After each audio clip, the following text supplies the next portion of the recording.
Hey everybody, I'm Theron Cash. This is my partner here, Megan Wiley. We're with Stone's Throw Brewing here in Little Rock. We're here in cooperation with the Arkansas Symphony Orchestra for the virtual happy hour featuring some music of Mozart and coincidentally a beer that we've got named after old Wolfie there. Really happy to be here. I grew up playing in bands and symphonies, a tuba player myself, so I'm glad to be able to help out the symphony orchestra in this way and really help out the arts.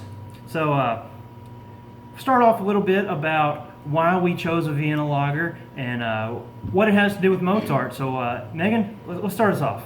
All right, so at Stone's Throw Brewing, one of our core values is embracing brewing heritage and traditional styles. And the Vienna lager, which we're going to be talking about here in just a minute, is a traditional style if there ever was one. But before we get into the beer style, let's go back to Vienna in the 1700s, about whenever Mozart lived. He lived in the mid-1700s. But back then it was a time of reconstruction for the city. It was after several sieges and plagues had bombarded the city, and so the nobility was starting to expand outward and fortify the city, allowing for a lot of population growth in the inner city area. So between 1724 to 1790, I read, about 50,000 people moved to Vienna, and so they brought with them all this commerce and obviously a big thirst for entertainment.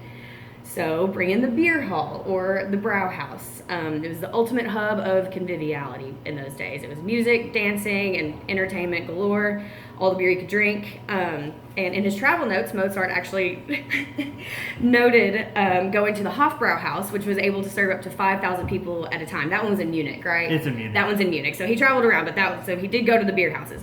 And although he wasn't a huge drinker himself, I feel like it's libations could be considerable in influential factor in his jaunty melodies, as it allowed crowds to enjoy themselves and the music to the fullest. And it's well known that Mozart spent several years of his career in Vienna, and in one of his compositions, some Oompa-style beer hall music can be heard in the background. In those days, before water treatment was developed, untreated water was pretty much unsafe to drink. In the brewing process, the water that we use to make the beer is boiled twice, and then it's stored with access to no oxygen, so it's just an inherently safer beverage than the untreated water was back in the day.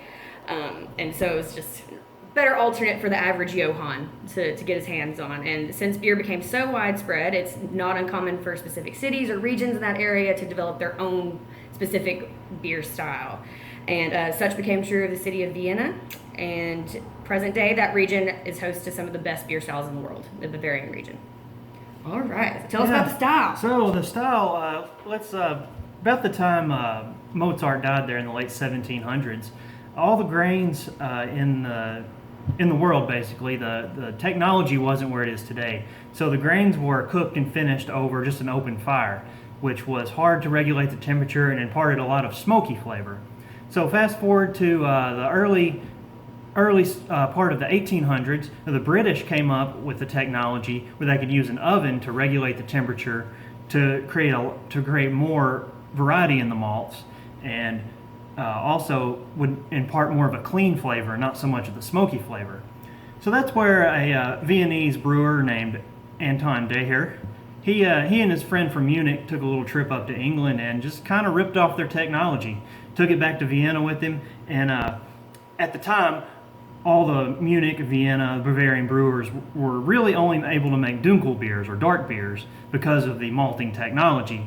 But since he stole this technology from the British, essentially, he was able to make a much lighter grain, which is now known as the Vienna malt, since it was created in Vienna. It was created a much lighter beer, less smoky, less roasted and dark, like a dunkel would be, but more of a light, easy drinking beer, bready, kind of reminiscent of toasted breadcrumbs. So what we have here is our Amadeus Vienna lager.